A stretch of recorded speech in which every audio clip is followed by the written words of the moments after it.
నా చేతిలో ఉన్నది క్రీపరి నెట్టు.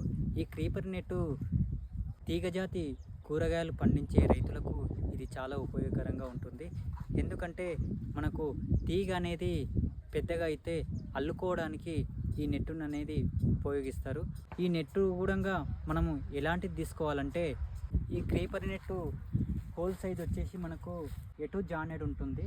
ఇక్కడ మీరు చూడండి, ఎటు జానెడ్ ఉంటే అలాంటి నెట్ అయితే రైతులు తీసుకోవాలి. కొంతమంది రైతులు చేప వల వేయడం జరుగుతుంది. చేప వల వేయడం ద్వారా మనకు ఏమి నష్టాలంటే పిందెలు ఏదైతే మనకు కిందికి వస్తాయో ఆ పిందెలు అనేది ఆ చిన్న గ్యాప్లు ఉండడం ద్వారా ఆ గ్యాప్లలో ఆ పిందె అనేది ఉండి చిన్నగా రావడం కానీ ముడుచుకోవడం కానీ జరుగుతుందనమాట. అందుకోసమని రైతులైతే ఇట్లా ఎటు జానెడు ఉన్న క్రీపర్ నెట్టును తీసుకుంటే బాగుంటుంది. ఆ విధంగా తీసుకోవడం ద్వారా ఆ తీగకు వచ్చినటువంటి ఆ పిందె మంచిగా కిందికి అనేది పడుతుందన్నమాట.